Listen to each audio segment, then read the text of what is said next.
representing, according to him, the falsehood ideas, were more dominant. They were part of the group of the oppressors, tyranny, but he did not challenge the social order. So there is a sanctity and sacrosanct status of social order. Whenever you want to transform such thing, you keep that at the back of your mind, that while keeping this social order, how do you transform those values, those systems, in a way, in a manner where the peaceful coexistence is morphed in a way that the jolts are unfelt. The jolts are not there where the disintegration or the chance of the disintegration is there. Who would lead such a journey? You, him, he, me, all of us. All of us has to contribute and think about it.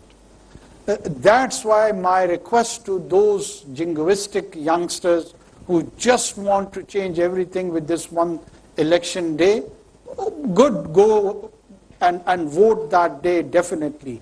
But changes, they evolve. They evolve, they are gelled in, sometime in decades, sometime even in centuries. So we have to be profound, we have to be deep, and we have to represent the true soul of ours, whatever it is. So let's explore first ourselves in honesty, and then reflect ourselves what we believe in. Thank you. Ji Chanda. Assalamu alaikum, Honorable Prime Minister. It's very heartening to hear you coming over here, the Premier of the country, and saying and encouraging us that LUM students, we seek knowledge, we seek originality. It's very heartening, but then I hearken back to earlier times. A few months ago, right at the start of your tenureship, when you talked about the social contract, you talked about the Pakistan social contract with its citizens. It should only have a primary purpose. That is to ensure law and order.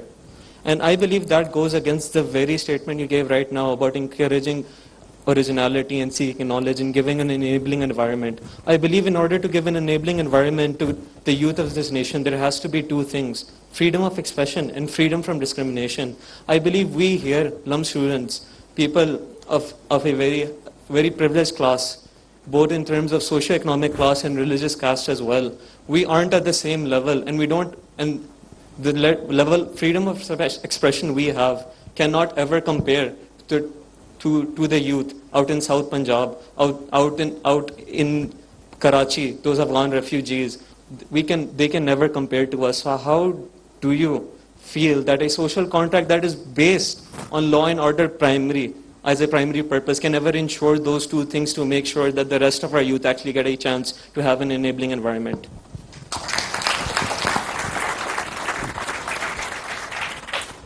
First of all, I understand your presumption of feeling privileged and at times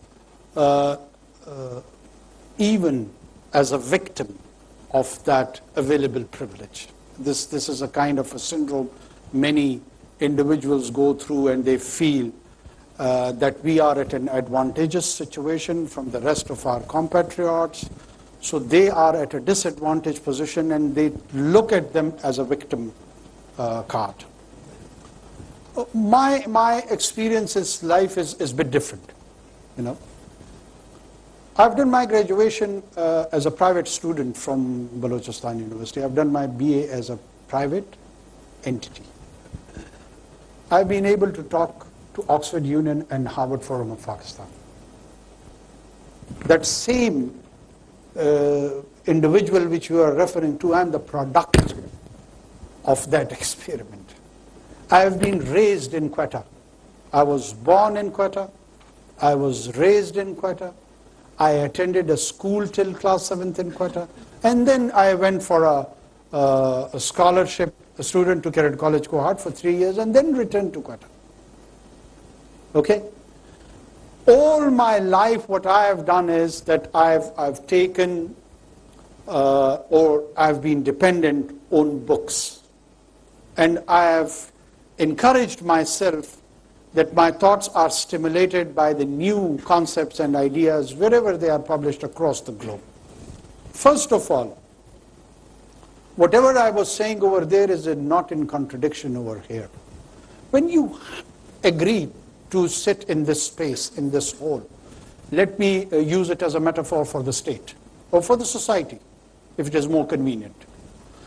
If these walls are the guarantors of state or society, then the social contract, or the hall contract, if you may call it, between these two entities has to translate in terms of rights and responsibilities both.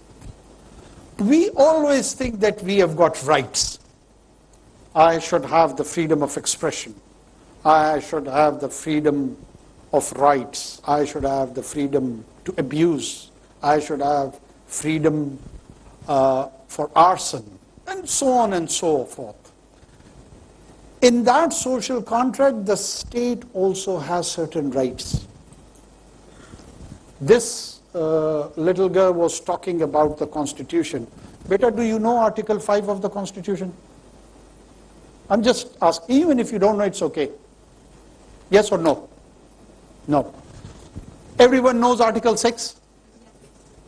Article 5 says that you have to have unconditional loyalty with the state. You cannot put a condition. For instance, if I can metaphor state with parents, you can't say if my